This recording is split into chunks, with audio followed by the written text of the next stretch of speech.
আমি যে দেশে বসবাস করি এদেশের গ্রাম পঞ্চায়েত থেকে শুরু করে এদেশের প্রধানমন্ত্রী পর্যন্ত ইসলামের শত্রু না বন্ধু? শত্রু না বন্ধু?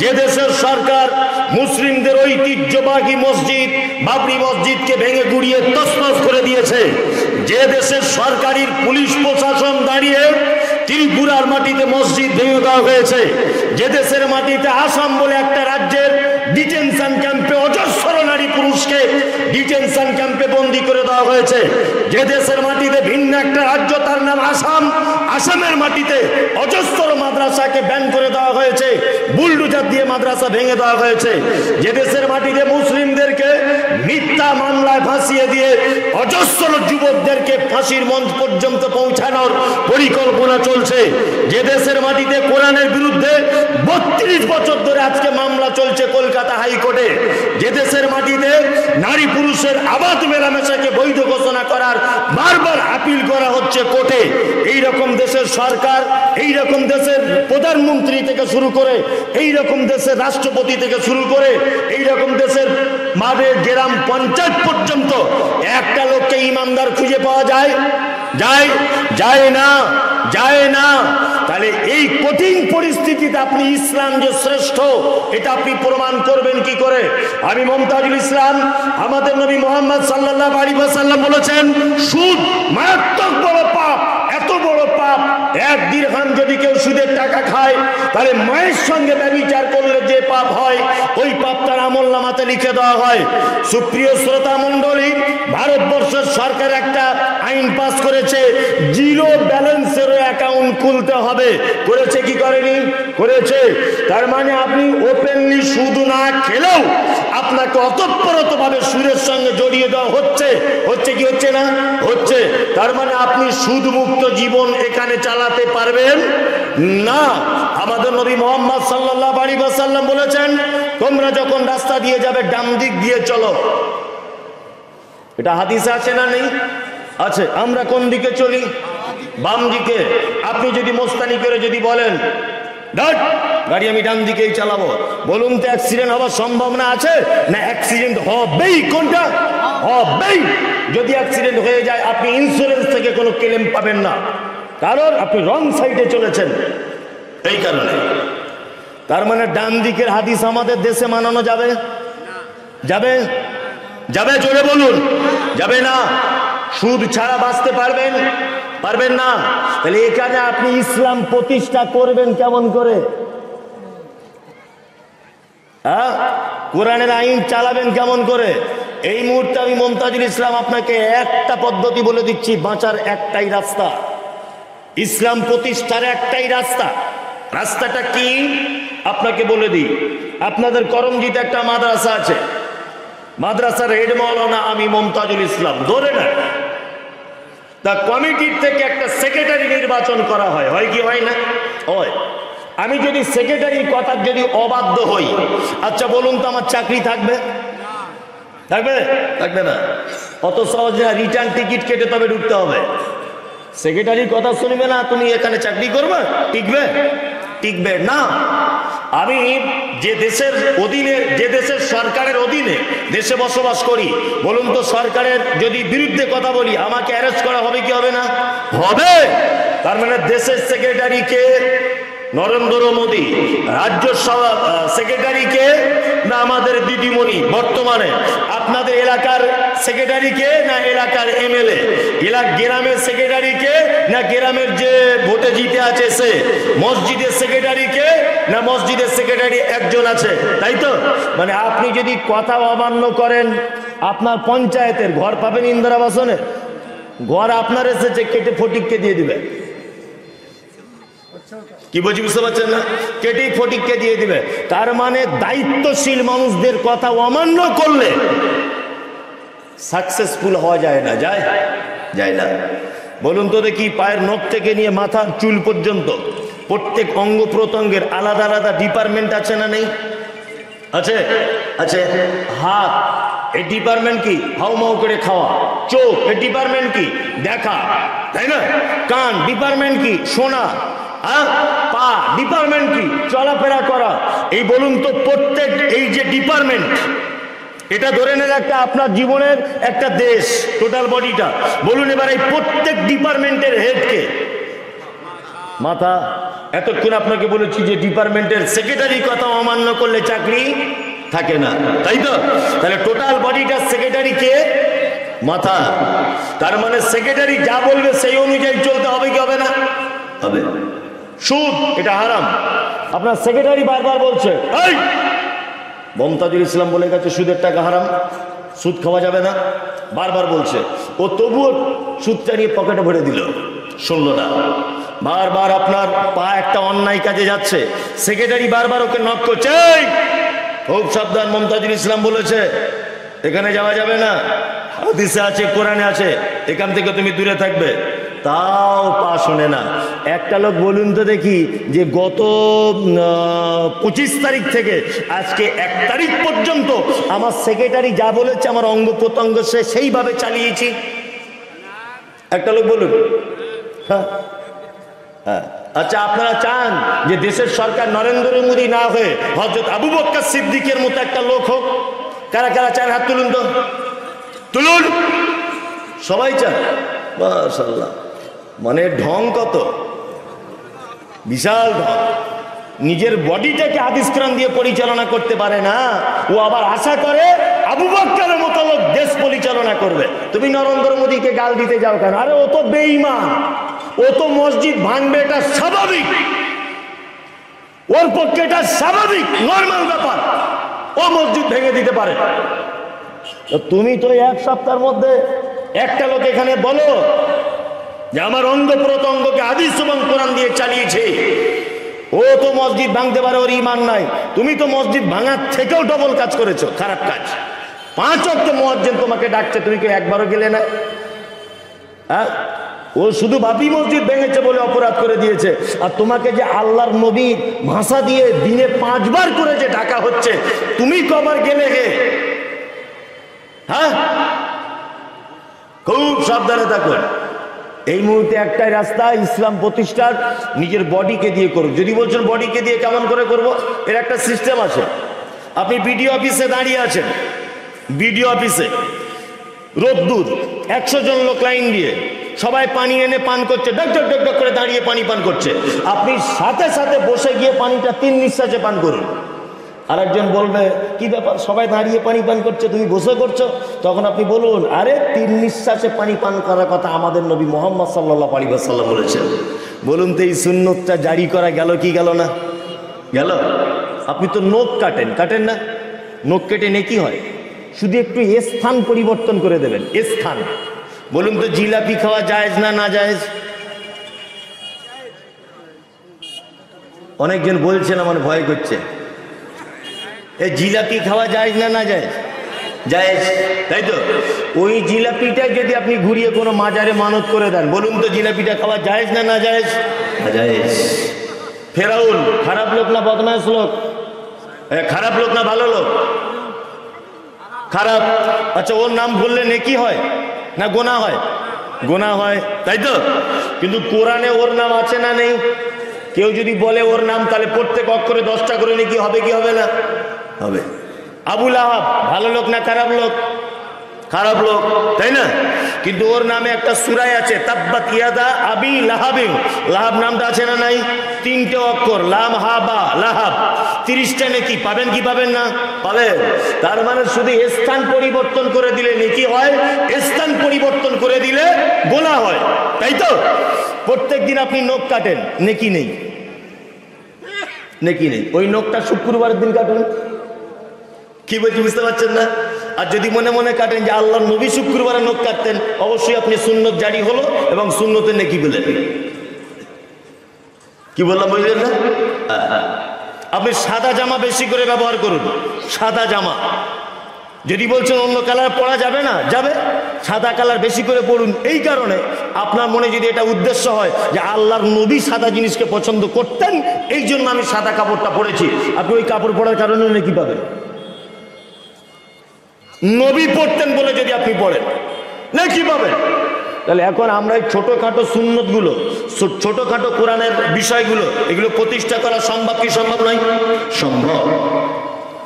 আর একটা কারণে আমাদেরকে পাঠানো হয়েছে, কি কারণে?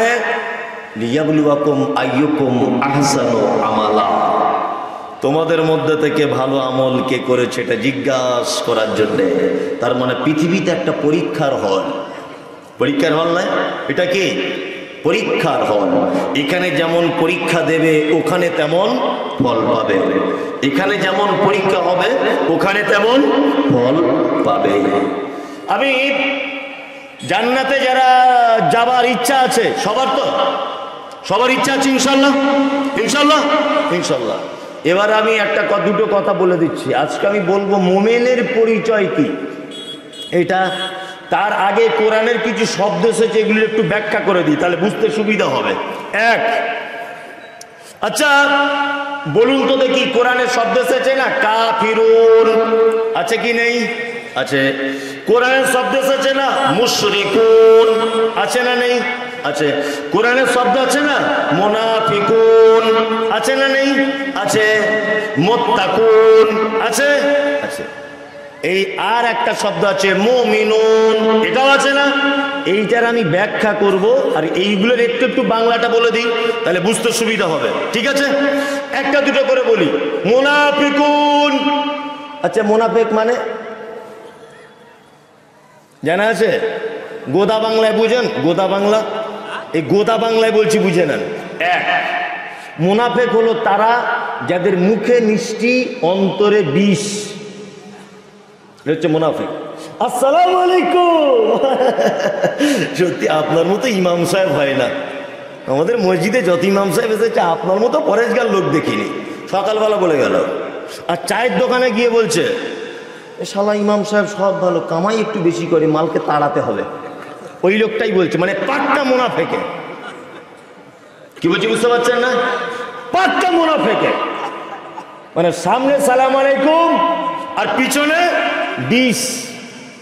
এ কি মুনাফিক? মুনাফিক দুই প্রকারের হয়, এক হচ্ছে বিশ্বাসের দিক দিয়ে মুনাফিক, আর একটা কর্মগত দিক দিয়ে মুনাফিক। বিশ্বাসগত দিক দিয়ে মুনাফিক মানে ওই যে আল্লাহ তাআলা বলেছে আমিনান নাস মাইয়াকুলু আমান্না বিল্লাহি ওয়া বিল ইয়াউমিল আখির ওয়া মা হুম বিমুমিনিন। নবী দলে দলে আপনার কাছে তারা আসছে, এসে বলছে আমরা আখিরাতকেও বিশ্বাস করি, আল্লাহকেও বিশ্বাস করি, সব কিছুই করি। আল্লাহ ওদের ব্যাপারে বলছে ওয়া মা হুম বিমুমিনিন, ওরা কেউ মুমিন নয়। এরকম লোক কিছু আছে না?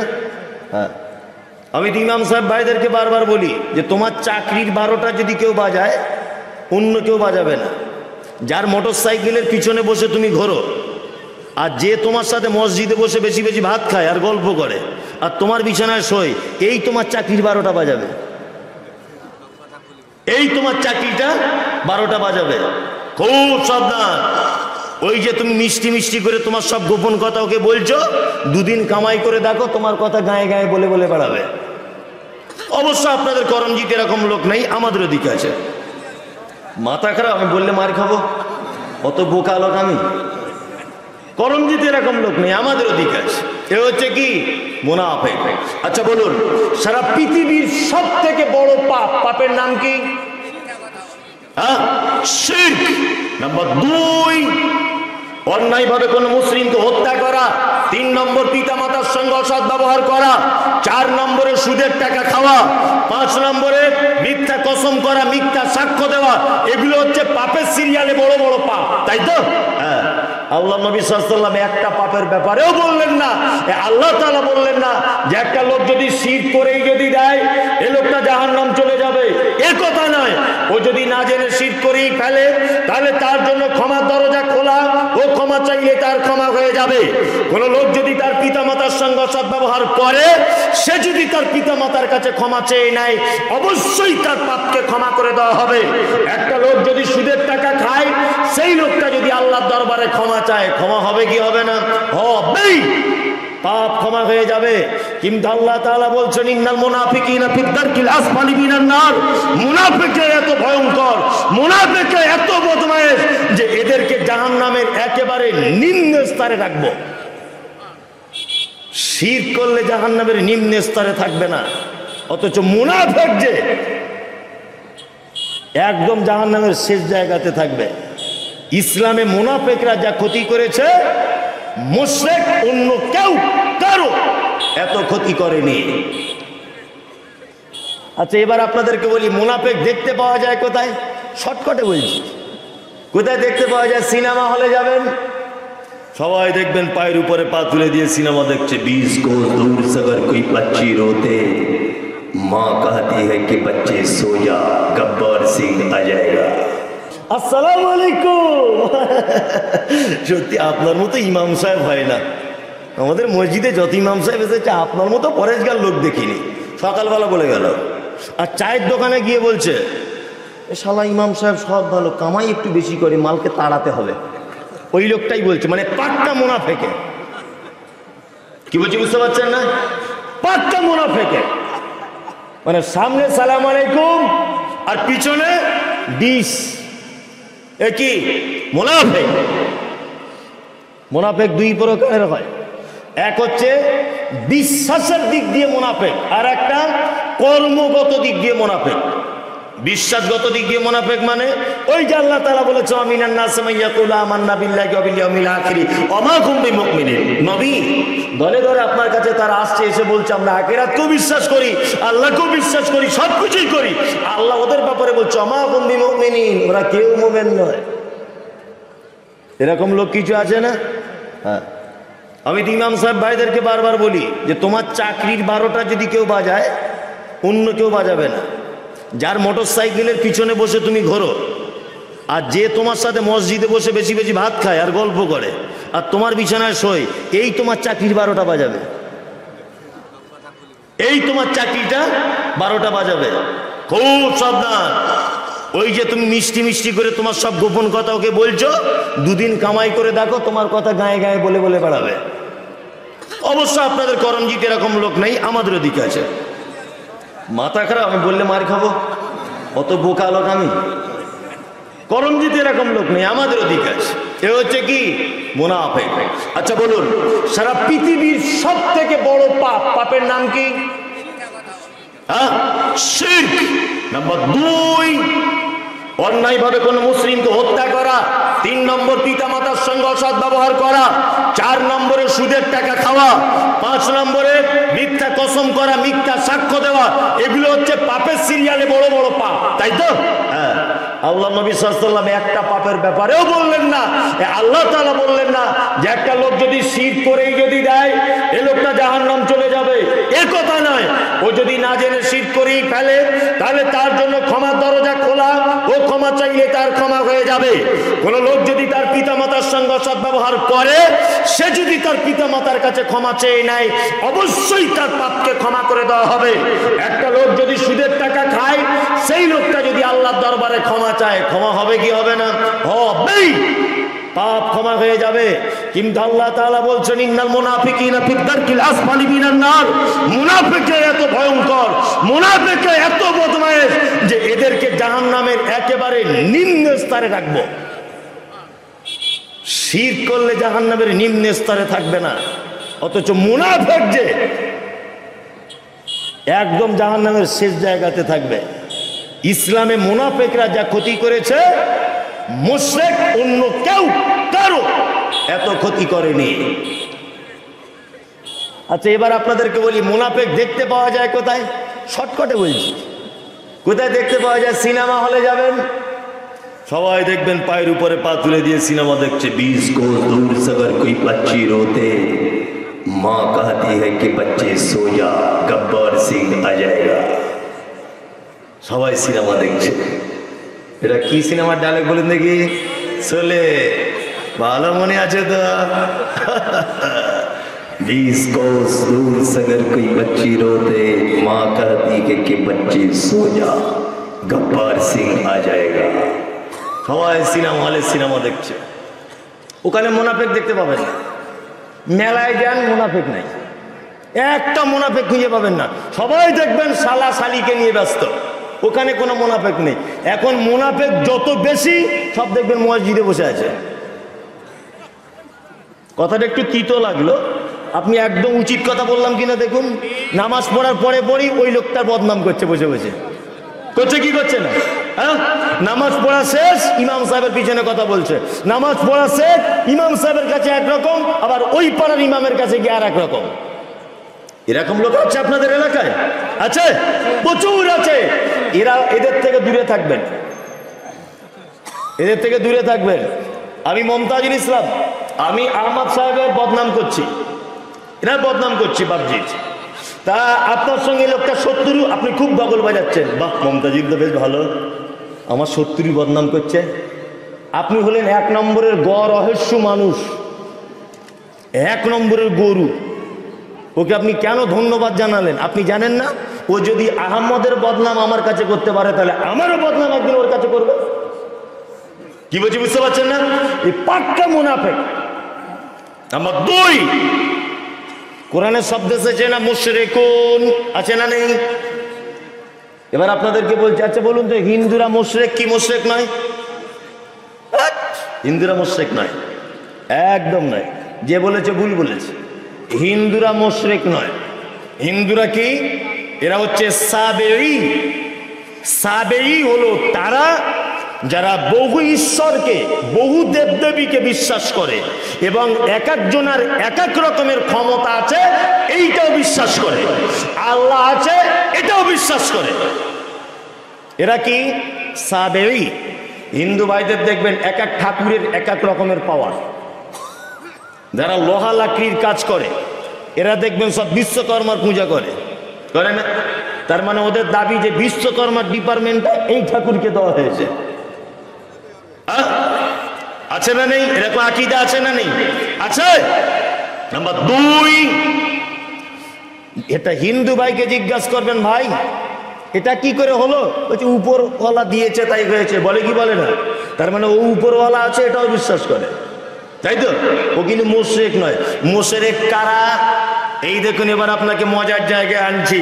মুশরিক হচ্ছে তারাই, আল্লাহ তাআলা কোরআনে নবীকে বলছেন, নবী আপনি তাদেরকে জিজ্ঞাসা করুন যে কাবার মালিক কে? তারা এক চান্সে বলবে আল্লাহ। আপনি জিজ্ঞাসা করুন আকাশ থেকে বৃষ্টি বর্ষণ কে করে? তারা এক চান্সে বলবে আল্লাহ। তাদেরকে জিজ্ঞাসা করুন হায়াত মাউতের মালিক কে? তারা বলবে আল্লাহ। আপনি তাদেরকে জিজ্ঞাসা করুন সুস্থ অসুস্থতার মালিক কে? তারা বলবে এক চান্সে আল্লাহ। তারা এটা স্বীকারোক্তি দিবে, তারপরেও তারা মুশরিক। এই কারণে তারা আমাকে মানে, আমার ক্ষমতা মানে, সবকিছু মানে, কিন্তু তারা এই যে 360টা দেবদেবী রেখেছে এইগুলোর মাধ্যমে তারা আমার কাছে পৌঁছাতে চায়। মুশরিক হিন্দুদের ভিতরে নেই, মুশরিক খ্রিস্টানদের ভিতরে নেই, মুশরিক বৌদ্ধদের ভিতরে নেই, মুশরিক খুঁজে পাবেন না, আছে হয়তো খুব কম। মুশরিক যত আছে সব মুসলিমদের ভিতরে। এক শ্রেণীর মুসলমান এরকম আছে না নেই? যাদের এটা ধারণা যে আল্লাহকে ডাইরেক্ট পাওয়া যায় না, আল্লাহকে পেতে গেলে মাধ্যম ধরে তবে পৌঁছাতে হয়। এই বিশ্বাস আছে না নেই কিছু মুসলমানের? আছে না নেই? আছেই। এরা হলো মুশরিক। তবে তখনকার দিনের মুশরিক আর বর্তমান মুশরিকের ডিফারেন্স এক জায়গায়। তখনকার দিনের মুশরিকেরা মাটির দেবদেবী তৈরি করে উপরে রেখে তাদের মাধ্যমে আল্লাহকে ডাকতো, আর এখনকার মুসলমান মুশরিকেরা মরা মানুষকে কবরের ভিতরে ঢুকিয়ে দিয়ে আল্লাহকে ডাকে।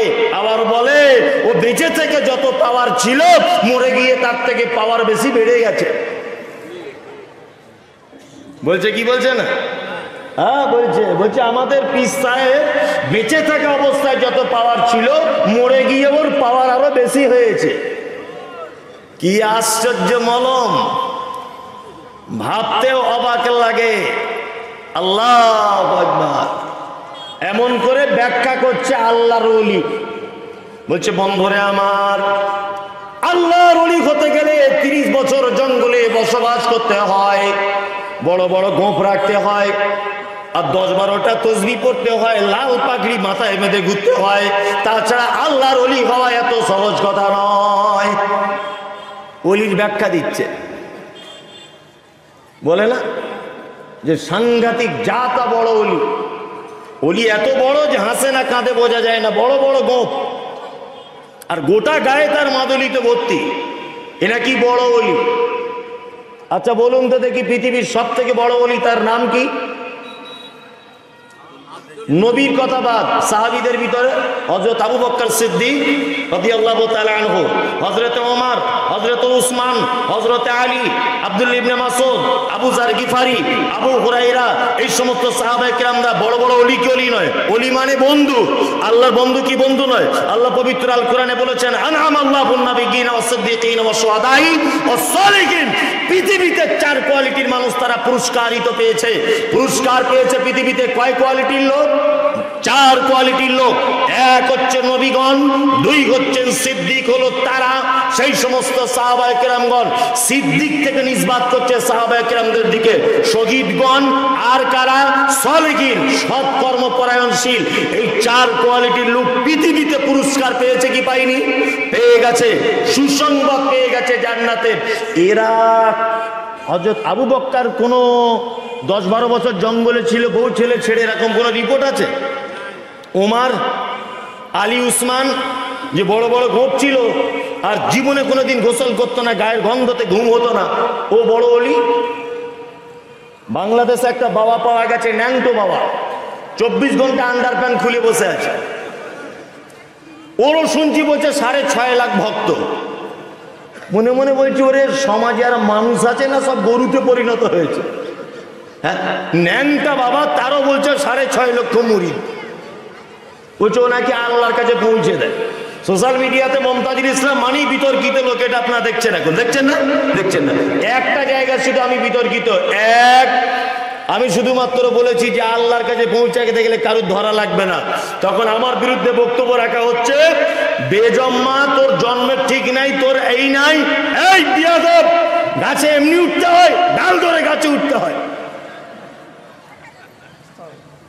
আমি তার পাল্টা জবাব দিয়েছি, ওরে আমি মমতাজুল ইসলাম ওই গাছে উঠি না যে গাছের ডাল থাকে, আমি নারকেল গাছে উঠি, তোর গাছে উঠবো না।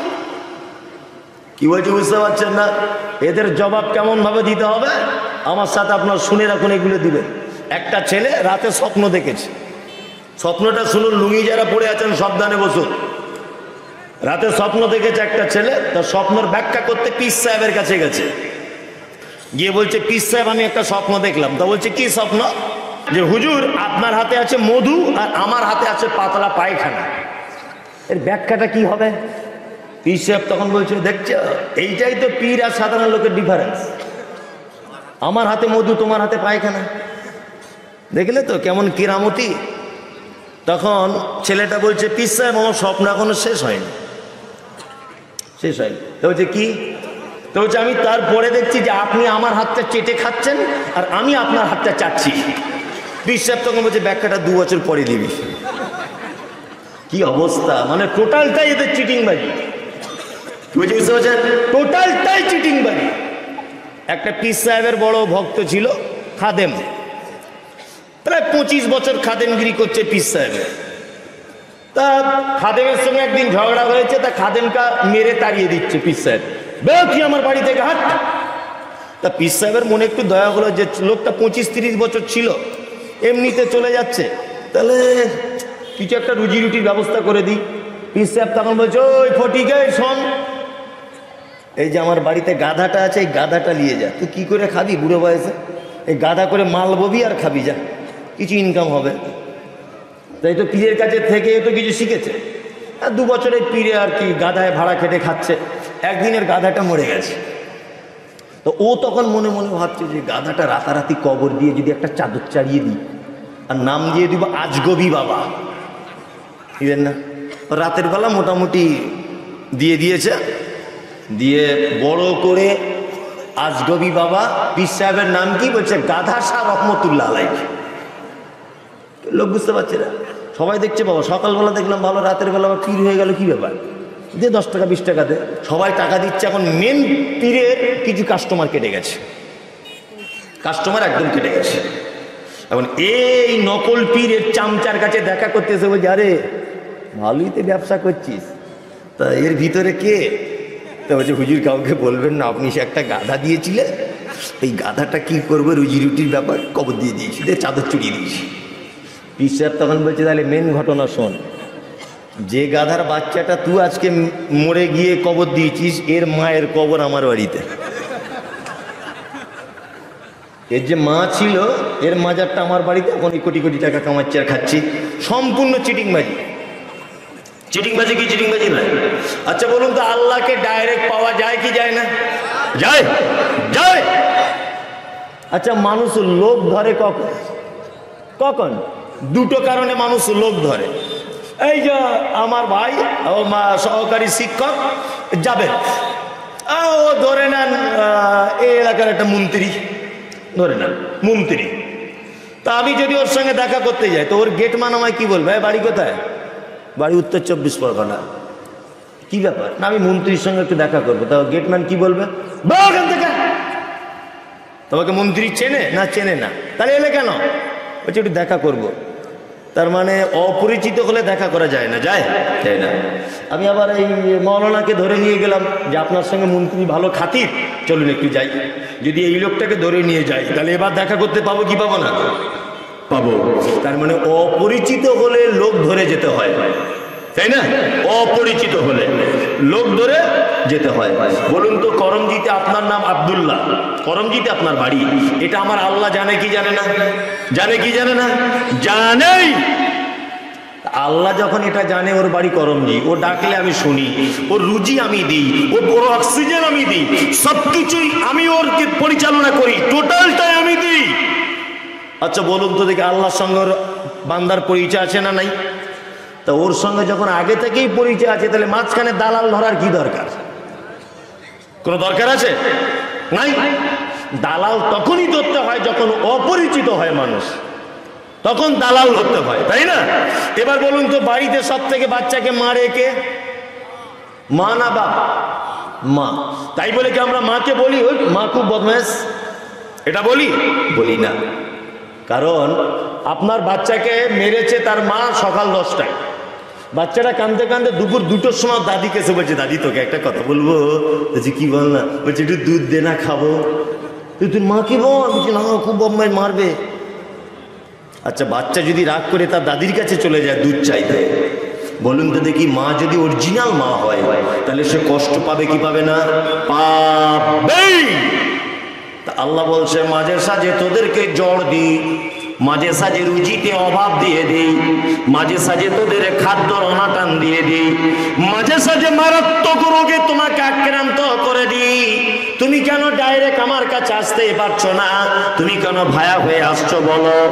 মাকে বাদ দিয়ে দাদির কাছে গেলে যেমন মা বড় কষ্ট পায়, আল্লাহ বলে বান্দারে, করমজিতে তোর বাড়ি, তোর নাম আব্দুল্লাহ, আব্দুর রহমান, এটা আমি আল্লাহ আগে থেকেই জানি। তোর বিপদ হয়েছে, আমার কাছে আয়, চলে আয় আমার কাছে। রাত 12টার সময় সবাই যখন ঘুমিয়ে যায়, তোর বেটা অসুস্থ, তোর বেটি অসুস্থ, তোর মেয়ে চিকিৎসার প্রয়োজন, সবাই যখন গ্রামে ঘুমিয়ে গেছে, দুটো হাত তুলে আমাকে বল, আল্লাহ বড় বিপদে পড়েছি। আল্লাহ দেখতে পায় কি পায় না? পায় কি পায় না? আল্লাহ যখন দেখতেই পায়, তাহলে আল্লাহ মানে মাকে বাদ দিয়ে দাদির কাছে যাওয়া আমাদের উচিত হবে কি হবে না? হবে? একদমই নয়। আচ্ছা বলুন তো, একটা মা সন্তানকে যতটা ভালোবাসে, তার থেকে আল্লাহ একটা বান্দাকে বেশি ভালোবাসে না কম? বেশি ভালোবাসে। ওরে বাচ্চা যদি মায়ের কাছে বাদ দিয়ে দাদির কাছে গেলে রাগ হয়, তাহলে তুমি যদি আল্লাহকে বাদ দিয়ে হুজুরের কাছে যাও, রাগ হবে কি হবে না? মুশরিক ব্যবসা খুলে রেখেছে, বাড়িতে দাদু মারা গেছিল 150 বছর আগে, দাদুর কবর করেছে, ওর বেটা পীর হয়েছে, তার বেটা পীর, এও পীর, এরা সব মুশরিক। এরা বলতে চাইছে আমার দাদুর মাধ্যমে আল্লাহর কাছে পৌঁছাতে হবে। এ কথা কি চূড়ান্ত? এ কথা চূড়ান্ত বলুন? একদমই চূড়ান্ত নয়। কারণ হচ্ছে এই, আল্লাহ তাআলার সঙ্গে ডাইরেক্ট মোলাকাত করা যায়। চলুন এবার আপনাদেরকে বলি, মুশরিক বলে দিলাম, মুনাফিক বলে দিলাম, মুমিন কারা? আল্লাহ তাআলা পবিত্র আল কোরআনের ভিতরে বলছেন, ইন্নামাল মুমিনুনা আল্লাযীনা ইযা যুকিরাল্লাহু ওয়াজিলাত কুলুবুহুম ওয়া ইযা তুলিয়াত আলাইহিম আয়াতুহু যাদাতুহুম ঈমানাও ওয়া আলা রাব্বিহিম ইয়াতাওয়াক্কালুন। তাদের গুণ কি? তারা পাপ কাজ করবে, অন্যায় কাজ করবে, তারা বিপদে পড়বে, যেখানে যেমন ভাবে থাকবে আমার কথা স্মরণ হয়ে গেলে তারা ভয়ে থরথর থরথর করে কাঁপবে।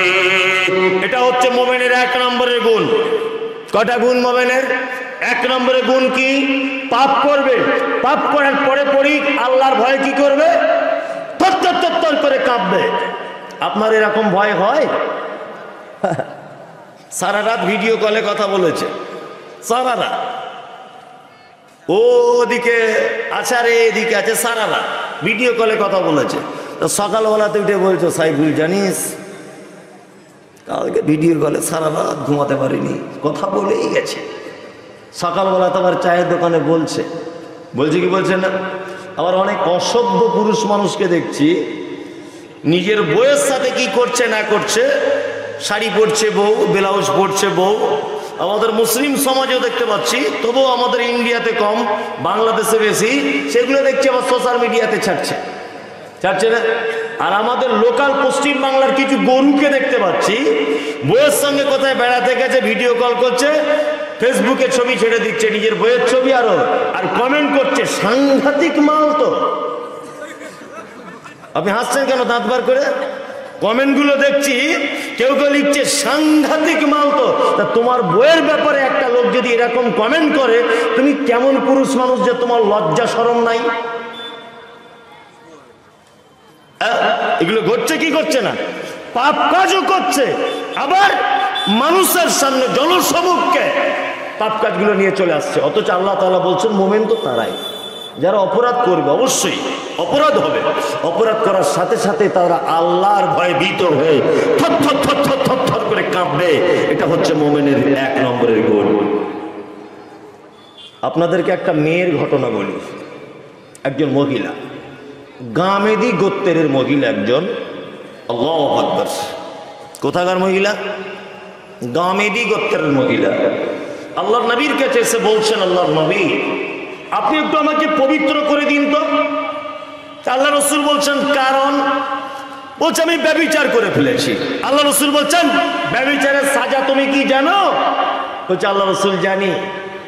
বিবাহের আগে যদি কেউ ব্যভিচার করে 100 চাবুকের বাড়ি চালাতে হবে, দুজনকে বিচ্ছেদ করে দিতে হবে লং টাইমের জন্যে।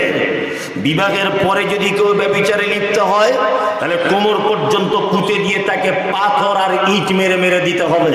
মহিলা বলছেন আল্লাহর নবী আমি ব্যভিচার করেছি, তার ফলশ্রুতিতে আমি এখন প্রেগনেন্ট, আমার পেটে বাচ্চা চলে এসেছে। আল্লাহু আকবার, পেটে বাচ্চা। বিশ্বনবী বললেন বাড়ি চলে যাও, তুমি পাপ কাজ করেছ, তোমার পেটের বাচ্চা পাপ কাজ করেনি, বাড়ি চলে যাও। মহিলা বাড়ি চলে যাচ্ছে। বিশ্ব নবীকে আবার বলছেন ইয়া রাসূলুল্লাহ আমি তো চলে যাব, কিন্তু আমার কি ক্ষমা হয়ে গেল? নবীজি বলছেন না মহিলা, তোমার বাচ্চা জন্ম দিবে, যতদিন দুধ পান করাবার ততদিন দুধ পান করাবে, আর দুধ পান করানো হয়ে গেলে আবার তুমি আমার কাছে আসবে। মহিলাটা বাড়ি চলে গেল। অনেক দিন পরে বাচ্চা ডেলিভারি হলো, বাচ্চাকে দুধ পান করালো, বাচ্চার হাতে একটা রুটি দিয়ে আল্লাহর নবীর কাছে এসেছেন। এসে বলছেন আল্লাহর নবী আমি সেই মহিলাটি যে মহিলাকে আপনি ফেরত দিয়ে দিয়েছিলেন, এই সেই বাচ্চাটা আমি সঙ্গে নিয়ে এসেছি। বিশ্ব নবী বলছেন মহিলা তুমি কি জানো, এই মাত্র তোমার বাচ্চাকে কেড়ে নিয়ে তোমাকে কোমর পর্যন্ত পুঁতে তোমাকে হত্যা করে দেওয়া হবে। মহিলা বলছেন আল্লাহর নবী আপনি বলেছেন কিয়ামতের মাঠে যদি একদিন মানুষকে যদি দাঁড়িয়ে থাকতে বলা হয়, একদিনের সমান হবে 50,000 বছর। একটা মানুষকে যদি 1 মিনিট যদি দাঁড়িয়ে থাকতে বলা হয়, কত যে টাইম হবে আল্লাহর নবী, সেটা বড় কঠিন ব্যাপার। কিয়ামতের মাঠ এত কঠিন, না করিবে কোনো বন্ধু কোন উপকার, জাহান্নামে পুড়ে সবে হবে ছারখার। পানি পানি বলে যেদিন চিৎকার করিবে, গরম পানি আল্লাহ পান করাইবে। কলিজা যাবে ফেটে পিপাসা আশা না মিটিবে, এরই নাম কিয়ামত কোরআনে দেখিবে। আল্লাহ তাআলা বলছেন, ইয়াউমা তারাউনাহা তাযহালু কুল্লু মুরজিআতিন আম্মা আরজাআত ওয়া তাযাউ কুল্লু দাতিন হামলিন হামলাহা ওয়া তারান নাসা সুকারা ওয়া মা হুম বিসুকারা ওয়ালাকিন্না আযাবাল্লাহি শাদীদ। এর নাম কিয়ামতের মাঠ। গর্ভবতী মায়েরা বাচ্চা নিচের দিক দিয়ে পড়ে যাবে, বুঝতে পারবে না বাচ্চাটা কখন পড়ে গেল। একজন বাচ্চা দুধের কারণে তার মায়ের কাছে আসবে, এসে বলবে মা দুধ দাও, মা দুধ দাও, মা দুধ দাও। মা সেদিন বাচ্চার আর্তনাদকে ভুলে যাবে, আর মানুষকে দেখতে পাওয়া যাবে গোটা কিয়ামতের মাঠ যেন মানুষ যেন মাতালের মতো করে ঘুরবে। আল্লাহ তাআলা বলছেন ওমা হুম বিসুকারা, একজনাও তারা কেউ মদ পান করেনি। ওয়ালাকিন্না আযাবাল্লাহি শাদীদ। শুধু আমার কঠিন আযাবের ভয়ে, শুধু আমার কঠিন পরিস্থিতির ভয়ে কিয়ামতের মাঠে মানুষ মাতালের মতো ঘুরবে। মহিলা বলছেন আল্লাহর নবী, কিয়ামতের মাঠে যদি একদিন দাঁড়িয়ে থাকতে বলা হয়, সেদিন হবে 50,000 বছরের একটা দিন। কঠিন অবস্থা। বরং আপনি দুনিয়াতে আমাকে সাজা দিয়ে দেন, আমি ক্ষমা পেয়ে যাব, আমি আল্লাহর দরবারে মাপ পেয়ে যাব। বন্ধুরে আমার, বিশ্বনবী বললেন মহিলা তুমি তোমার বাচ্চাটাকে জমা দিয়ে দাও। বাচ্চাটাকে জমা দিয়ে দেওয়া হলো, আর মহিলাটিকে যেন নিয়ে যাওয়া হচ্ছে ফাঁকা ময়দানে। আর মহিলাটা বারবার তার বাচ্চার দিকে দেখছে, আর দু চোখ দিয়ে পানি আসতেছে। মহিলাটিকে কোমর পর্যন্ত পুঁতে দেওয়া হলো, পাথর মারা চালু হয়ে গেল। মহিলাটি তার বাচ্চার দিকে তাকিয়ে অঝর নয়নে কাঁদতেছেন। আল্লাহর নবীর একজন সাহাবী, নাম হলো তার খালিদ বিন ওয়ালিদ। খালিদ বিন ওয়ালিদ বলতেছে আমি এত জোরে একটা পাথর নিক্ষেপ করে দিলাম যে মহিলাটার মুখ থেকে যেন রক্ত বার হয়ে, তার কপাল থেকে রক্ত বার হয়ে আমার মুখে এসে লেগে গেল। আমি যেন ভৎসনার সুরে কথা বলতে লাগলাম। বিশ্বনবী ঘর থেকে বার হলেন, খালিদকে ডেকে বললেন খালিদ রে, কাকে তুমি ভৎসনা করছো বলো, কাকে তুমি এই রকম ভাষায় কথা বলছো বলো। তখন খালিদ বলছেন আল্লাহর নবী, ওই মহিলাটির দিকে তাকিয়ে দেখুন ব্যভিচারিণী মহিলা, ওর রক্তটা আমার মুখে এসে লেগেছে। আমি পবিত্র মানুষ আর মহিলাটি অপবিত্র মানুষ। বিশ্ব নবী বলছেন খালিদ রে, ওই মহিলাটি আল্লাহকে এত ভয় করেছে, আল্লাহর কাছে এত তওবা চেয়েছে। একজনের তওবাকে যদি মক্কার পাপী মানুষদের ভিতরে যদি বিলি বন্টন করে দেওয়া হয়, তাহলে আমি মুহাম্মদ সাল্লাল্লাহু আলাইহি ওয়াসাল্লাম বলছি মক্কার অসংখ্য পাপী মানুষেরা তারা এর একজনের তওবার কারণে জান্নাতে চলে যাবে। একজনের তওবার কারণে জান্নাত চলে যাবে। আল্লাহ বলছেন আয়াতুহু যাদাতুহুম ঈমানাও ওয়া আলা রাব্বিহিম ইয়াতাওয়াক্কালুন। মুমিনের দ্বিতীয় নম্বরের গুণ হলো মুমিন যখন কোরআন তেলাওয়াত করে তখন তার ঈমান বেড়ে যায়। ওয়া আলা রাব্বিহিম ইয়াতাওয়াক্কালুন। আল্লাহ বলে মুমিন হলো তারা ইয়াতাওয়াক্কালুন, মুমিন শাররিহি ওয়া খাইরিহি মিনাল্লাহি তাআলা, খাইরিহি ওয়া শাররিহি মিনাল্লাহি তাআলা। আল্লাহ নবী বলেছেন ভালো মন্দ মুমিন আল্লাহর উপরে ভরসা করে। কার উপরে ভরসা করে? কার উপরে? আল্লাহর উপরে ভরসা করে। দ্বিতীয় গুণ কি? আয়াতুহু যাদাতুকুম ঈমানা ওয়া আলা রাব্বিহিম ইয়াতাওয়াক্কালুন। আল্লাহ বলছেন মুমিন তো তারাই যারা কোরআনের আয়াতগুলি তেলাওয়াত করার পরে পড়ি তাদের ঈমান বেড়ে যায়। ঈমান বাড়ে আপনার? মসজিদের ইমাম সাহেব নাই, তাই ইমাম সাহেব ইন্টারভিউ চলছে। যে ইমাম সাহেবের সব থেকে বেতন কম চাইতে বলছে একেই রাখ, আর যে 5,000 বেশি চেয়ে নিয়েছে বলছে ঠিক জুতের লাই। অথচ খুব সুন্দর মধুর মতো করে কোরআন মাজিদ তেলাওয়াত করতে পারে। কি বলছি বুঝতে পারছেন না? একে রাখবে না। আল্লাহু আকবার। কোরআন সত্যিই একটা মধুর বাণী, যেটা শুনলে নিষ্ঠুর মানুষের অন্তর বিকলিত হয়ে চোখ দিয়ে অশ্রু প্রবাহিত হয়। হয় কি হয় না?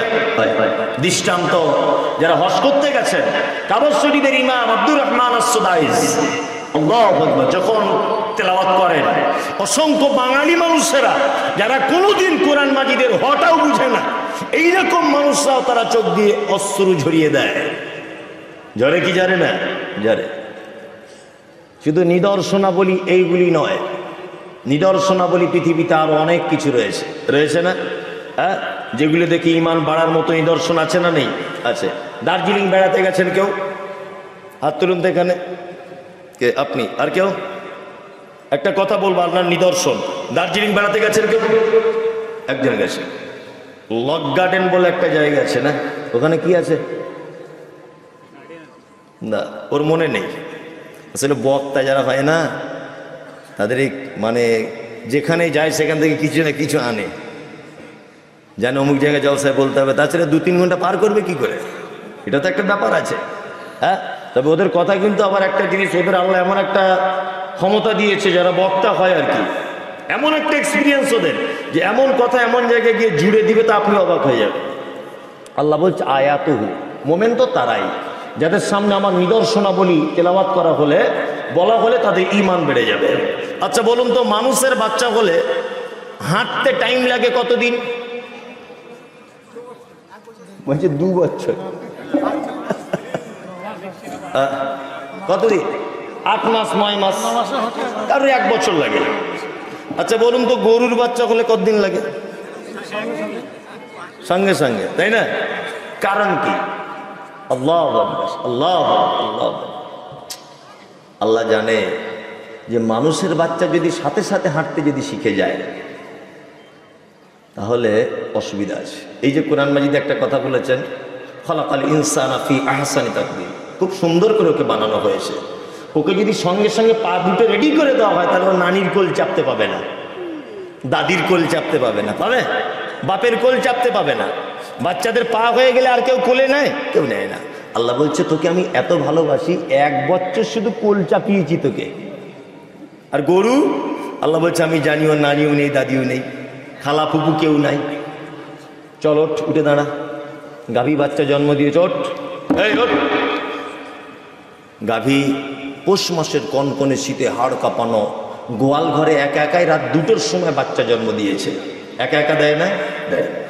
জন্ম দেওয়ার পরে গাভী তার বাচ্চাকে বলছে তোর নানিও নেই, দাদিও নেই, তোর গায়ের লালাগুলোকে পরিষ্কার করবে। মালিক এখন 2তলাতে ঘুমিয়ে আছে, নিজের জিভ দিয়ে নিজে লালাগুলো চাটে, চাটে না, চেটে চেটে পরিষ্কার করে। আল্লাহু আকবার। বাচ্চাকে নিজের ভাষায় বলে এই ওঠ, দুধ খাবি তো ওঠ। উঠে থাকতে কাঁপতে কাঁপতে ধাস করে পড়ে যায়। আবার বলে এই ওঠ, আবার ওঠ, আবার ওঠ, উঠে চেষ্টা কর। ঠক ঠক ঠক ঠক ঠক করে কাঁপছে। মা গো দুধ কোথায়?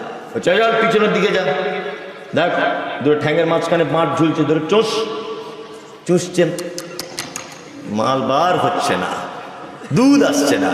তখন মা নিজের ভাষায় বাচ্চাকে বলছে এই আমি জীবনের প্রথম মা হয়েছি, দুধের রাস্তা ক্লিয়ার নেই, 1বার 2বার করে চুষবি আর এইরকম করে গুঁতো মারবি। মারে মারে। আল্লাহু আকবার। কে বলে দিল, কে বলল যে গুঁতো মারলে দুধ বার হয়, এমনিতে বার হয় না? কে শেখালো? এগুলো আল্লাহর নিদর্শন। নিদর্শন না? নিদর্শন। আচ্ছা আপনাদের এলাকাতে এটা হয় যে মায়েরা হাঁসের আর মুরগির বাচ্চা একসঙ্গে ফোটাতে দেয়, মুরগির বাজুর তলাতে দেয় না? মুরগির ডিম টাইম লাগে 18 দিন থেকে 22 দিন, আর হাঁসের ডিম টাইম লাগে 28 দিন থেকে 32 দিন। যদি বলছেন আপনি কি মুরগি পোষেন, বাড়িতে আছে? বাড়িতে তো থাকবেই, পাড়া গ্রামের ব্যাপার বুঝতেই পারছেন। হ্যাঁ, তা ঘটনা হচ্ছে একটা মুরগির বাজুর তলাতে 5টা হাঁসের ডিম, 5টা মুরগির ডিম, ধরে নেন একই দিনে বাচ্চা উঠেছে, একই টাইমে। আচ্ছা বলুন তো কে শিখিয়ে দেয় এই হাঁস চল পুকুরে নেমে যা, আর মুরগি খবরদার নামবি না, মরে যাবি? আচ্ছা এটা কে বলে দেয়? বাড়িওয়ালা বলে? বলে? বলে না। কে বলে? উপর থেকে বলে। আল্লাহু আকবার। এই যে দার্জিলিং বললাম, লক গার্ডেন, আমি গেলাম গত বছরে সপরিবারে, ছেলে মেয়ে সবাইকে নিয়ে। দেখলাম যে মোটামুটি 1000 ফুট উপরে হবে, পাহাড়ের বুক চিড়ে পানি অটোমেটিক ঝরছে, কোথায় যে পানি যাচ্ছে কেউ জানে না, আর কে যে পাহাড়ের ভিতর থেকে পানি বার করে আনছে এটাও কেউ জানে না। আল্লাহ, কোরআনের আয়াত দেখুন এবারে, আল্লাহ তাআলা বলছেন আওয়ালাম ইয়ারাউ ইলা তায়রি ফাওকাহুম সাফাতিন ওয়া ইয়াকবিজ মা ইমসিকুহুন্না ইল্লার রহমান ইন্নাহু বিকুল্লি শাইইন বাসীর। মাগরিবের আগে দেখবেন মাঠে যখন থাকেন কিছু বক আছে, বক পাখি আছে না, কি বলে আপনাদের? বক পাখি, তাই তো? কারণ এক দেশের বলি তো আর এক দেশের গালি, জানেন তো, সব জায়গার ভাষা একরকম হয় না, হয় না।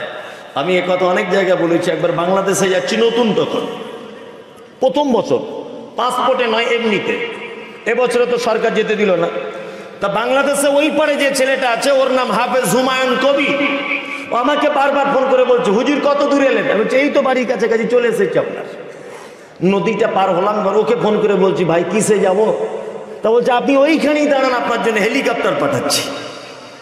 আমি আবার সাথে সাথে আমার বউকে ফোন লাগিয়ে দিয়েছি। হ্যালো, সত্যি আমার নসিব ভালো, দেখো তুমি হেলিকপ্টার চাপতে পেলে না, আর আমি এই বয়সে হেলিকপ্টার চেপে নিচ্ছি।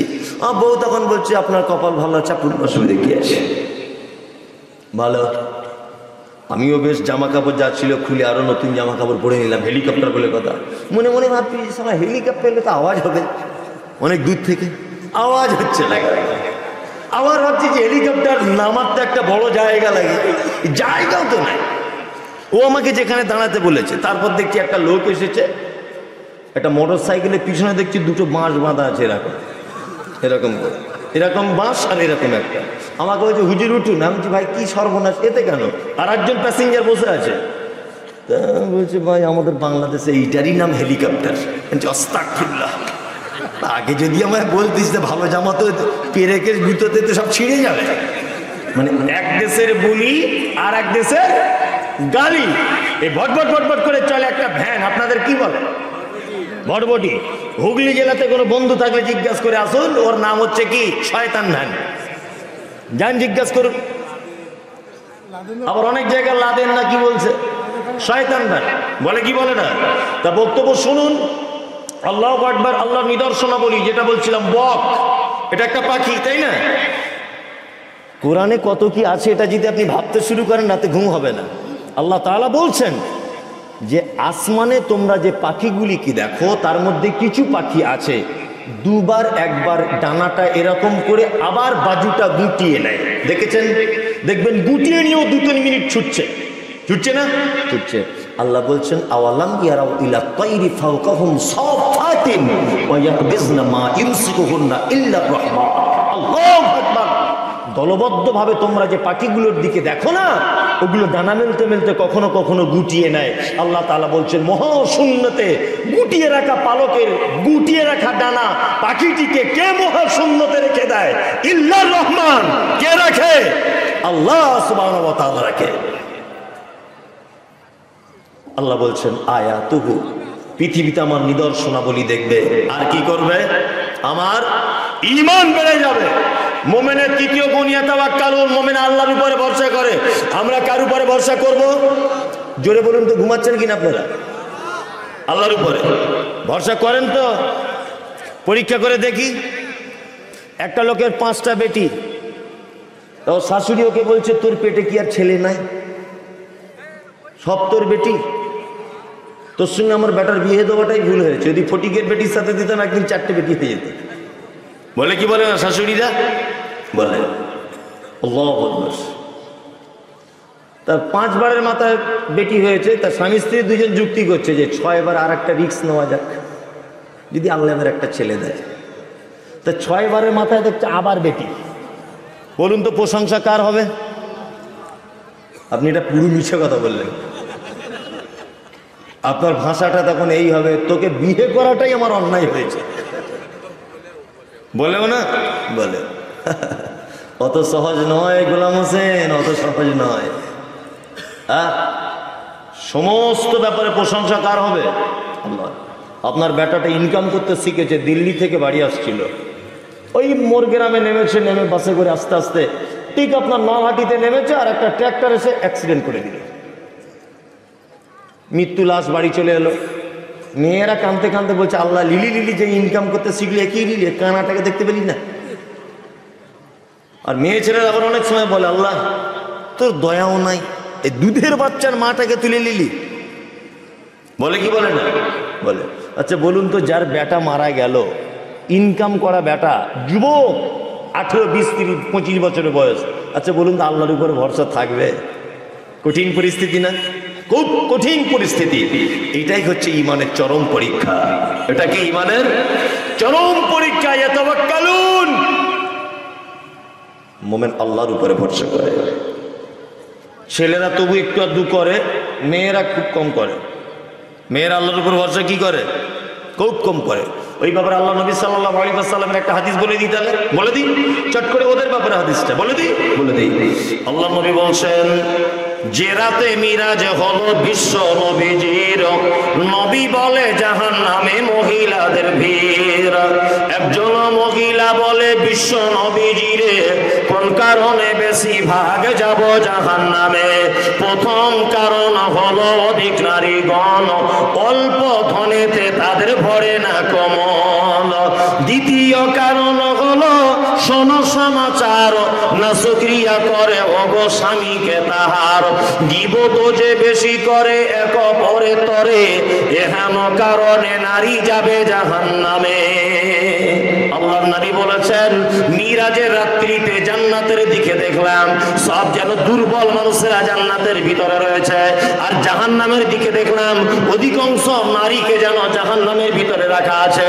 আল্লাহর নবী ফেরত আসার পরে বক্তব্য রাখতে বললেন, ইয়া মাশারান নিসা তাসাদ্দাকনা, ও জগতের যত নারীরা, তোমরা বেশি করে সাদকা করো। আমি তোমাদের এই মাত্র জাহান্নাম থেকে অধিকাংশ নারীদেরকে দেখে এলাম। আল্লাহু আকবার। মহিলা বলছেন, আল্লাহর নবী কারণ কি আমরা জাহান্নামে যাব? আল্লাহর নবী বলছেন, প্রথম কারণ হলো অধিক নারীগণ, অল্প ধনেতে তাদের ভরে না কমল।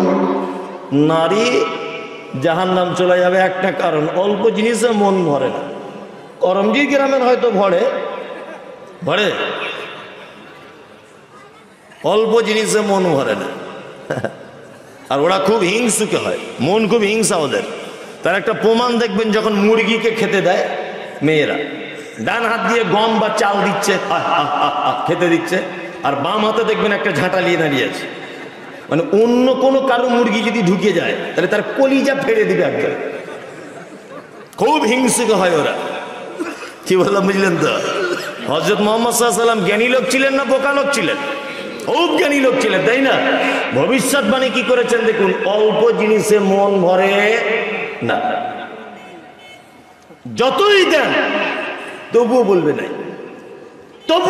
না। আমার বউকে তো যখনই বলি চলো না কোথাও যাই, সব সময়তেই বলে ভালো শাড়ি নাই, কি পরে যাব?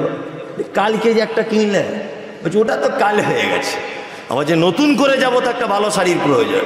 মানে ওর এত দেওয়ার পরেও শুধুই একটাই কথা, ভালো শাড়ি নাই, ফালতু যাব না। আশ্চর্য ব্যাপার, এটা নারীর খাসলাত। নাম্বার 2, বিশ্বনবী বলছেন স্বামীর অকৃতজ্ঞ। স্বামীর অকৃতজ্ঞ হয় না? আপনাদের এখানে অবশ্য হয় না? হয়। মানে বেচারা খুব টেনশনে আছে। এ বলছে হ্যাঁ, কেন বউ ভালোবাসে না? বাসে? মাশাআল্লাহ মাশাআল্লাহ। আম্মা জান আয়েশার আল্লাহ নবীর যে কি প্রেম হাদিসে রয়েছে, পাতায় পাতায় দেখলে অবাক হয়ে যেতে হয়। আম্মা জান আয়েশা বলছেন, যে গেলাসে আমি পানি পান করিতাম, পান করা হয়ে গেলে নবীকে দিতাম। দেখিতাম আমি নিজ নয়নেতে, ওখানে মুখ লাগায়া নবী পান করিতেন। গোস্ত খেয়ে হাড্ডি গুলো ফেলিয়া দিতাম, চুষে চুষে খেত নবী, চোখেতে দেখিতাম। আল্লাহু আকবার। আম্মা জান আয়েশা বলছেন, আল্লাহ রাসূল যে গ্লাসে পানি পান করেছেন, ওই গ্লাস আমি রেখে দিয়েছি, ওই রেখে দেওয়া গ্লাস আল্লাহ নবী ওই জায়গাটা মুখ লাগিয়ে পানি পান করেছেন। নাম্বার 2, আম্মা জান আয়েশা বলছেন, আমি গোশত খেয়েছি, হাড্ডিটা ফেলেছি, তা আল্লাহর নবীকে দেখেছি ওই হাড্ডিটা আবার মুখের ভিতরে নিয়ে রস বার করে করে চিবিয়ে চিবিয়ে খেতেন। এত প্রেম ছিল। আল্লাহ তাআলা বলছেন, ইয়াতাওয়াক্কালুন, আল্লাহর উপরে ভরসা করবে। মহিলারা 3 নম্বর আল্লাহর উপরে ভরসা করবে। 4 নম্বর গীবত করে, পরনিন্দা। এক অপরের সঙ্গে কথা বলে বলে বেড়ায়, বেড়ায় না? বেড়ায়। এই চারটে কাজ মায়েরা সাবধান হয়ে যান। আল্লাহ তাআলা বলছেন ইয়াতাওয়াক্কালুন আল্লাযীনা ইউকিমুনাস সালাত, আর মুমিন হলো তারা। কারা মুমিন? আল্লাহ তাআলা বলছেন আল্লাযীনা ইউকিমুনাস সালাত, যারা সালাত আদায় করে। করে না? করে। ইদানিং মসজিদে একটা সমস্যা চলছে সব জায়গায়, সব জায়গায়। কিছু যুবক ছেলে নামাজ পড়া ধরেছে, সব জায়গাতে এটা চলছে, সব জায়গাতে। আর সঠিক হাদিস কোরআন তারা সোশ্যাল মিডিয়াতে শুনছে, সেগুলোকে মানার চেষ্টা করছে, নিয়ে গ্রামের ইমাম সাহেবের বিপক্ষে চলে যাচ্ছে। তখন ইমাম সাহেব আরো কিছু লোক ফিটিং করে বলছে এরা অন্য দলে চলে যাচ্ছে। অনেক মসজিদে হচ্ছে না এগুলো? হচ্ছে কি হচ্ছে না? হচ্ছে। বলছি এরা সব অন্য দলের লোক। আসলে অন্য দলের নয়, ইমাম সাহেবের জায়গায় হাত পড়েছেন, ইমাম সাহেবের রাগ হচ্ছে। আমাদের গ্রামে একটা লোক ইমামতি করতেন, মুর্শিদাবাদে বাড়ি, নাম বলবো না।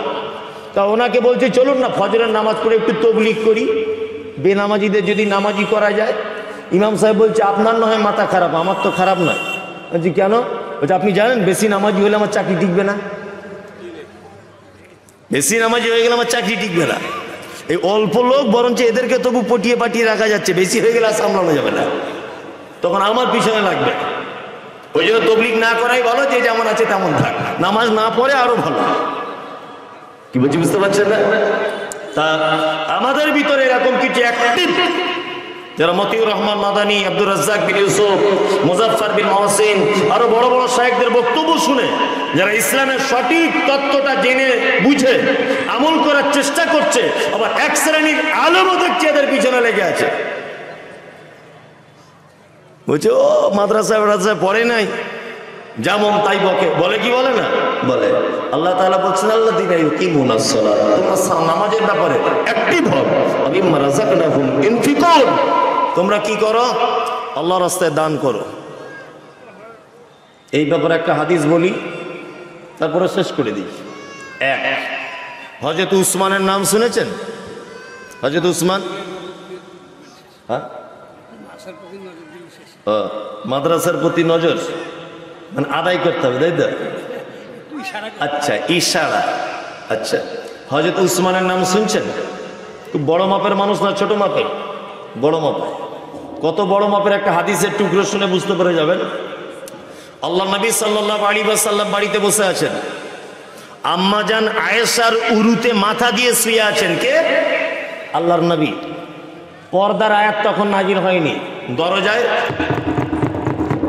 কে? আবু বকর। আল্লাহ রাসূল বলছেন এসো ভিতরে, এসো ভিতরে, এসো ভিতরে। এলেন, কথা বললেন। আবু বকর তো বেটি, আবু বকরের বেটি আয়েশা, পর্দার আয়াত ফরজ হয়নি। আবার আবু বকরের সঙ্গে কথা বললেন, আল্লাহর নবী ওই অবস্থাতেই আছেন। আবার দ্বিতীয়বার কে? না, ওমর। আল্লাহ রাসূল আদেশ করলেন ভিতরে এসো। ওমর ভিতরে এলেন। ওমর মানে শ্বশুর, হাফসার আব্বা। তা আল্লাহ নবী সাল্লাল্লাহু আলাইহি ওয়াসাল্লাম কথা বললেন, ওই অবস্থাতেই আছেন আল্লাহর নবী। আবার দরজায় কে? আলী। আল্লাহর নবী বলছেন এসো। আলী মানে ভাতিজা, আবার জামাই, তাই তো? এই চাচাতো ভাই আবার জামাই, ওইভাবেই আছেন। দরজা আওয়াজ হচ্ছে কে? উসমান। আল্লাহ রাসূল লাফ দিয়ে উঠে এক জামা কাপড় সব ঠিকঠাক করে দাঁড়িয়ে গেলেন। হযরত আলী বলছেন আল্লাহর নবী, আমি আলী, আমি হলাম জামাই, আপনি আমাকে দেখে লজ্জা করলেন না। উসমান, হযরতে আবু বকর আপনার শ্বশুর, তাকে দেখে আপনি লজ্জা করলেন না। ওমর আপনার শ্বশুর, তাকে দেখে আপনি লজ্জা করলেন না। ও দয়ার নবী গো, উসমানকে দেখে কেন লজ্জা করলেন একবার বলেন। বিশ্ব নবী বলছেন আলী রে, যাকে দেখে আসমানের ফেরেশতারা লজ্জা পায়, আমি আল্লাহর নবী, আমি কি তাকে দেখে একটু সম্মান করব না? শুনে রেখে দাও আলী, উসমানের সম্মান এত বেশি, উসমানের মর্যাদা এত বেশি যে আসমানের ফেরেশতারা পর্যন্ত উসমানকে দেখে লজ্জায় লজ্জিত হয়ে যায়, উসমানকে দেখে সম্মান জানায়। আল্লাহু আকবার। বিশ্ব নবী তাবুকের যুদ্ধের ডাক দিলেন, সাহাবায়ে কিরামদের কাছে কিছু মাল চাইলেন, সমস্ত সাহাবীরা মাল দিলেন, কিন্তু বিশ্ব নবী বারবার যেন হযরতে উসমানের কথা ভাবছেন যে উসমান কেন আসে না। হযরত উসমান এলেন, আসার পরে আল্লাহর নবীকে বললেন, আল্লাহর নবী যুদ্ধ চলবে কতদিন? বিশ্ব নবী বলছেন 3 মাস চলবে। আল্লাহর নবী মুসলিম সৈন্য কতটা? বিশ্ব নবী বললেন 30,000 মুসলিম সৈন্য। হযরত উসমান বলছেন, আল্লাহর নবী গো, আমি 3 ভাগের 1 ভাগ লোক, অর্থাৎ 10,000 লোকের আমি 3 মাস যতটা খাবার লাগে, যতটা পানি লাগে, যতটা মশক লাগবে, যতটা যুদ্ধের পোশাক লাগবে, সমস্ত কিছুটা আমি হযরতে উসমান 3 মাস যাবত আমি বহন করব। আল্লাহ ইনফিকুন, মুমিন আল্লাহর রাস্তায় দান করে। কি করে? এবার আপনাদেরকে একটা কথা বলছি, যারা একটু ওঠা বসা করছেন বসুন তো, 10 মিনিট কথাটা আমায় বলতে দেন।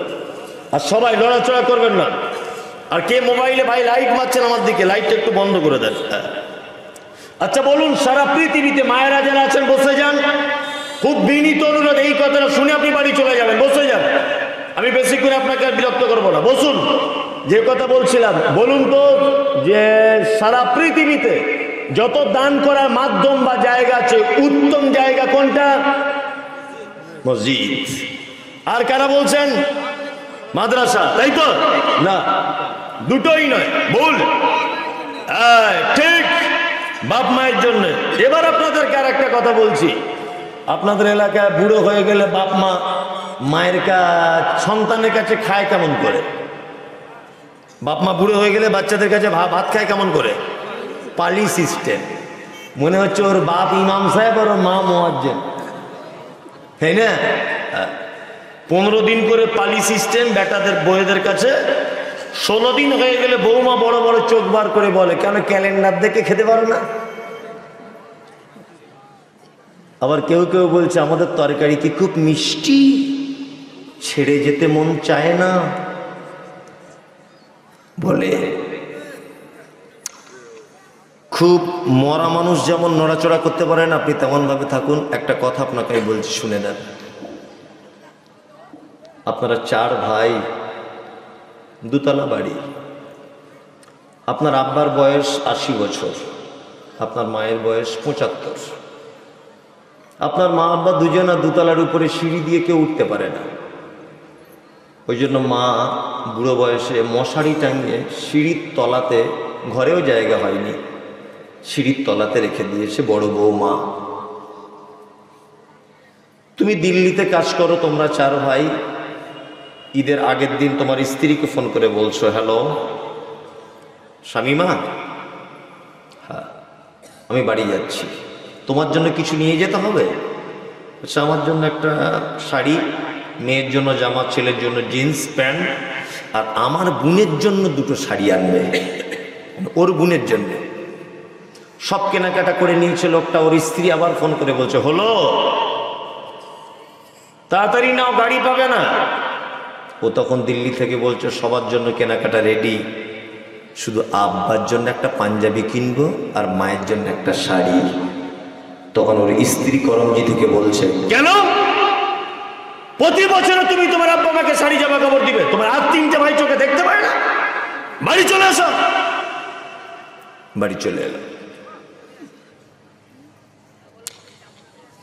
কেন তোমার মায়ের আজকে এই অবস্থা? ঈদের দিনে মসজিদের মাইকে আওয়াজ হচ্ছে, আল্লাহু আকবার, আল্লাহু আকবার, লা ইলাহা ইল্লাল্লাহ, আল্লাহু আকবার, আল্লাহু আকবার, ওয়ালিল্লাহিল হামদ। হয় কি হয় না? আল্লাহ। সবাই ঈদের নামাজ পড়তে যাচ্ছে নতুন জামা পরে। আর তোমার আব্বা গত বছরের একটা পাঞ্জাবি ছিল, তোমার ছোট বোন দিয়েছিল, আর গত বছরের একটা লুঙ্গি পরে আস্তে আস্তে করে তোমার আব্বা লাঠি নিয়ে ঈদগাহ পর্যন্ত গেল।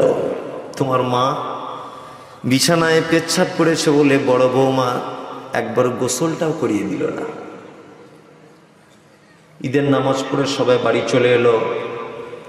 তোমার মা তো স্বামীর প্রতি একটা টান আছেই। বারবার পোতাদেরকে জিজ্ঞেস করছে, হারে তোর দাদু গোসল করলো, তোর দাদু নামাজ পড়তে গেল, তো দাদুকে একটা লুঙ্গি বার করে দে না। স্বামী স্ত্রী তো ঈদের নামাজ পড়ে সবাই বাড়ি চলে এসেছে, দাদু ফকিরের মতো লাঠি নিয়ে মেন গেটের সামনে বসে আছে দুপুর 2টো পর্যন্ত। একটা বৌমাও একবারও জিজ্ঞাসা করলো না যে আব্বা কিছু খেয়েছো?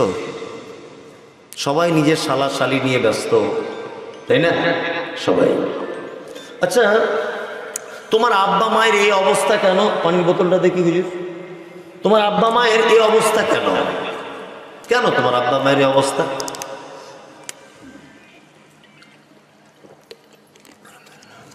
তোমার আব্বা মায়ের এই অবস্থা কেন?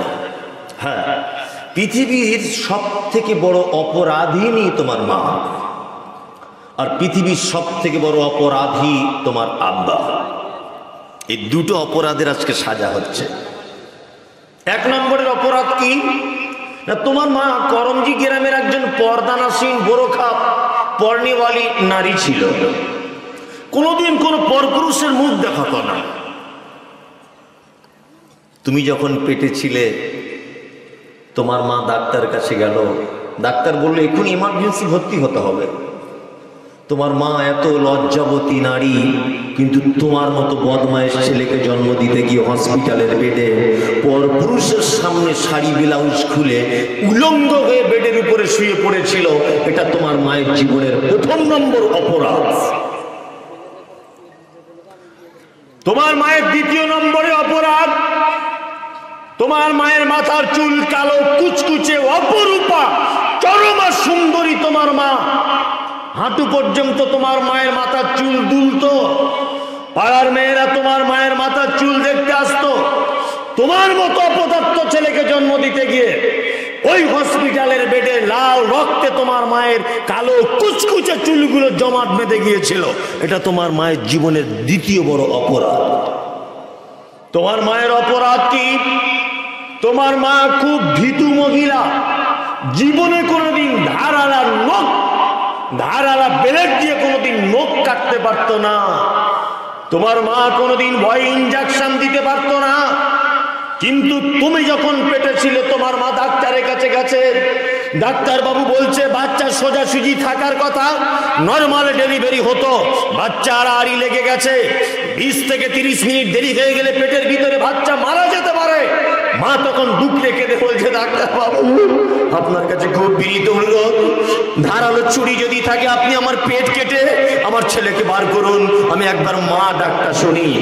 এই তোমার মা সেদিন তোমার মুখটা দেখার জন্য, যে মা ইনজেকশন দিতে ভয় করত, যে মা নখ কাটতে ভয় করত, এই মা তোমাকে ধারালো ছুরি দিয়ে তার ফর্সা চামড়া কেটে তোমাকে পৃথিবীর আলো দেখিয়েছে সিজার করে।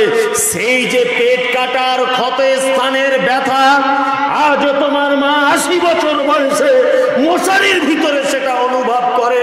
এটা তোমার মায়ের 3 নম্বরের বড় অপরাধ। তোমার মায়ের 4 নম্বরে বড় অপরাধ, চিকিৎসা বিজ্ঞানীরা বলেছে প্রত্যেক দিন একটা বাচ্চা তার মায়ের 8 বার দুধ পান করে, এক বার 250 গ্রাম করে দুধ পান করে। কোরআন বলছে 30 মাস দুধ পান করাতে হয়। 50 টাকা যদি লিটার হয় দুধের, তাহলে একটা বাচ্চা তার মায়ের দুধ পান করে 90,000 টাকা। এটা তোমার মায়ের অপরাধ, যে তোমাকে 90,000 টাকা দুধ পান করিয়েছিল। তোমার মায়ের আর একটা অপরাধের কথা বলি। তোমার মা বাসে করে নানির বাড়ি যাচ্ছিল, তোমার নানির বাড়ি মালদাতে। বাসে উঠেছে নলহাটিতে, কন্ডাক্টর দয়া করে একটা সিট দিয়েছে, বাসে খুব ভিড়। তোমার বয়স তখন 2 থেকে 2.5 বছর। তুমি বাসে উঠে তোমার মাকে বলছো, মা দুধ খাবো, দুধ খাবো। তোমার মা বলছো, হাট পাগল কোথাকার, ব্লাউজ খুলবো কেমন করে, এখন দুধ দেওয়া যায়? বারবার যখন বিরক্ত করছেন, তখন আপনার মা পাড়া গ্রামের মেয়ে তো ব্লাউজের হুকটা খুলে দিয়ে বলছে, আব্বু এ না বেটা, না দুধ খাও। মুখে দুধ ধরিয়ে দিল, চুষছে। আর এই পাড়া গ্রামের মেয়ে কাপড়টা এরকম করে টানছে, পেটটাকে ঢাকছে, লজ্জা করছে। তোমার মা যদি সেদিন একবার যদি বলতো যে বাসের ভিড়ে কেমন করে তোর বুকে দুধ দেব, তোর মুখে কেমন করে দুধ দেব, তোমার কচি কণ্ঠনালী আটকে তুমি সেদিন মারা যেতে। তোমার মা বাসের ভিড়েও তোমাকে দুধ দিতে লজ্জাবোধ করেনি। যে মা পরপুরুষের দিকে মুখ তুলে কথা বলে না, বাসের ভিড়ে অসংখ্য যুবক যুবতীদের সামনে তোমার মা ব্লাউজ খুলে তোমার বুকে দুধের মোটা দিয়ে বসে আছে, এরই নাম তোমার। এগুলো তোমার মায়ের অপরাধ। তোমার আব্বার অপরাধ কি না? তোমার আব্বার অপরাধ হচ্ছে এটা, তোমার মা বারবার ফোন করে বলছে, হ্যালো সাইফুল আজকে 3 মাস ধরে সাইকেল করছে, একটু সাইকেল কিনে দিলে হয় না? রাজমিস্ত্রি লেবারের কাজ করে। তোমার আব্বা প্রত্যেক দিন 10টায় টিফিনের জন্য 30 টাকা করে পেত। 30 টাকা করে টিফিন খরচাটা বাঁচিয়ে 3 মাস পরে তোমার জন্য একটা সাইকেল কিনে দিয়েছিল। এটা তোমার আব্বা। তোমার আব্বা মানে তুমি ভালো স্কুলে পড়াশুনো করবে বলে তোমার আব্বা নিজের সুখকে বিসর্জন দিয়ে তোমার উজ্জ্বল ভবিষ্যৎ কামনা করেছিল। এটা তোমার আব্বা। চলুন কোরআন কি বলছে? কোরআন বলছে ইয়াসালুনাকা মাযা ইউনফিকুন কুল মা আনফাকতুম মিন খাইরিন ফালিল ওয়ালিদাইন ওয়াল আকরাবিন ওয়াল ইয়াতামা ওয়াল মাসাকিন ওয়া বনিস সাবিল ওয়া মা তাফআলু মিন খাইরিন ফাইন্নাল্লাহা বিহি আলিম। কোরআন বলছে নবীকে জিজ্ঞাসা করা হচ্ছে, নবী আপনি বলুন সারা পৃথিবীতে যত খরচা করার জায়গা আছে উত্তম খরচা করার জায়গা কোনটা? নবীকে আবার বলা হচ্ছে কুল, নবী আপনি বলে দেন মা আনফাকতুম মিন খাইরিন ফালিল ওয়ালিদাইন, তোমরা যেটা উত্তম খরচা বলে মনে করো সেটা হচ্ছে এই তোমার পিতা মাতার জন্য যেটা খরচা করো, এটা হচ্ছে পৃথিবীর সবথেকে উত্তম খরচার জায়গা। আমি মমতাজুল ইসলাম আপনাকে চ্যালেঞ্জ করে বলে গেলাম, করমকি মাদ্রাসায় যদি 10 টাকা দান করেন 10টা নাকি হওয়ার সম্ভাবনা রয়েছে। বাড়ি যাওয়ার সময় আপনার আব্বার জন্য যদি 10 টাকা দিয়ে একটা দাঁতন যদি কিনে নিয়ে যান, আর আপনার আব্বাকে গিয়ে বলেন আব্বা তুমি নামাজ পড়বে যখন দাঁতন করতে করতে যাবে, 10 টাকা মাদ্রাসায় দিলে 10টা নাকি হবে, আর 10 টাকা দাঁতন কিনে দিলে 10,000 নাকি হবে ইনশাআল্লাহ। কোথায় আপনি জান্নাত খুঁজছেন? টাকা হয়েছে, কাজ নাই, একবার হজ ফরজ করে নিয়েছে, উমরা করে নিয়েছে, প্রত্যেক বছরে দেখছি মক্কায় চলে যাচ্ছে উমরা করতে, আর মা পালি সিস্টেমে ভাত খায়। তোমার লজ্জা শরম আছে? মা পালি সিস্টেমে ভাত খায় আর ঘন ঘন উমরা করতে যাচ্ছে মক্কাতে, মনে হচ্ছে জান্নাত ওখানে পড়ে আছে। ও ভাবছে মনে হয় জান্নাত ওখানে রেডি, অথচ রাসূলুল্লাহ বলেছেন জান্নাত তোমার মায়ের পায়ের তলায় জান্নাত, তোমার মায়ের পায়ের তলায় জান্নাত, তোমার মায়ের পায়ের তলায় জান্নাত। তুমি কোথায় জান্নাত খুঁজছো? কোথায়? শুধু বলছে টাকা হয়েছে, বলছে হজে যাবি, চল না উমরা থেকে ঘুরে আসি। হজ অবশ্যই ফরজ হয়ে গেলে যান, হজে যান, ফরজ হয়ে গেলে যান, একবার ফরজ মিটে গেছে। ঘন ঘন ঘন ঘন যেতে মানা করিনি, আগে বাড়িটাকে ঠিক করে তবে যান।